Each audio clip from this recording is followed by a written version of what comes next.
नमस्कार दोस्तों। माँ कात्यायनी की छठे स्वरूप की कथा। देवी कात्यायनी की पूजा नवरात्रि की छठे दिन यानी षष्ठी के दिन बड़े ही धूमधाम से की जाती है और मनाई भी जाती है। देवी की महिमा को लेकर दो कथाएं हैं जो हिंदू धर्म में बहुत ही प्रचलित और प्रसिद्ध है। देवी की इस स्वरूप की कथा ऋषि कात्यायन से जुड़ी होने के कारण देवी का नाम कात्यायनी पड़ा और एक दुराचारी महिषासुर से भी जुड़ी हुई है। आइए सुनते हैं देवी कात्यायनी की कथा जो महर्षि कात्यायन से जुड़ी हुई है और बहुत ही दुराचारी महिषासुर से जुड़ी हुई। देवी कात्यायनी का स्वरूप बहुत ही उज्ज्वल और ज्योतिर्मय है। इस स्वरूप में देवी की 4 भुजाएं हैं। इसमें से दाईं तरफ वाली भुजा में अभय मुद्रा है और नीचे वाली भुजावर में मुद्राएं और बाईं वाली भुजा में तलवार और ऊपर वाली भुजा में कमल का पुष्प सुशोभित है। देवी कात्यायनी का वाहन सिंह है। देवी कात्यायनी की कथा देवी भागवत और मार्कंडेय पुराण में भी देवी कात्यायनी की कथा लिखी हुई है और इसके अनुसार पुराणों के अनुसार कत नाम के एक बहुत ही प्रसिद्ध महर्षि हुए थे। उनका एक पुत्र था जिनका नाम था ऋषि कात्य।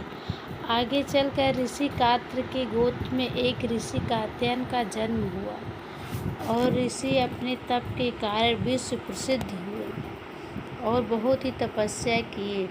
अपने तपस्या के कारण ही ऋषि बहुत ही प्रसिद्ध हुए। कात्यायन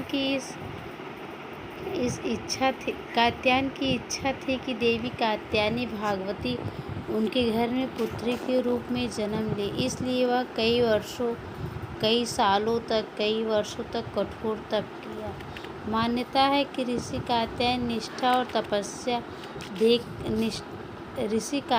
की निष्ठा और तपस्या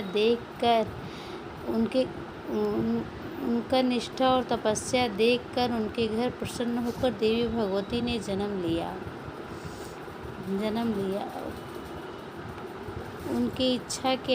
वो अपनी इच्छा के अनुसार देवी भगवती का बहुत ही प्यार से लालन पालन करते थे और बहुत ही खुश रहते थे।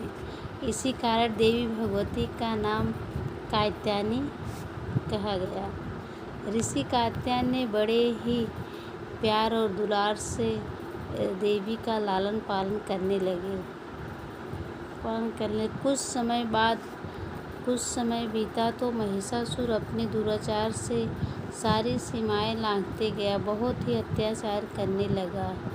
उसको यह वरदान मिला था कोई भी पुरुष उसे मार नहीं सकता और ना ही उसका अंत कर सकता। इसलिए उसे किसी का डर नहीं था और ना ही वह किसी से डरता था, किसी से भी नहीं संसार में।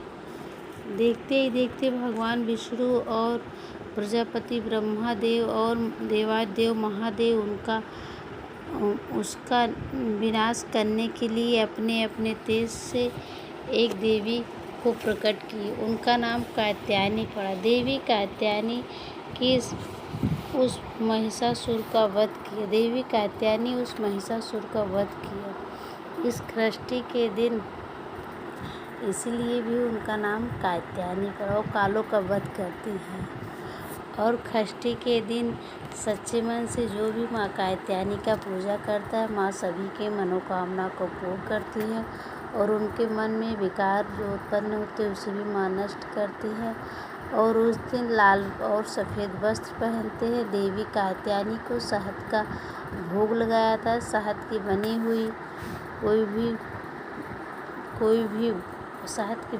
कोई भी मिष्ठान या पकवान बनाकर माँ को पूरे मन से, श्रद्धा से, भाव से भोग लगाइए और पूरे निष्ठा और विश्वास से माँ का पूजन कीजिए। माँ उनकी सभी मनोकामना पूर्ण करती है। माँ देवी कात्यायनी भगवती की जय हो। जय माँ का।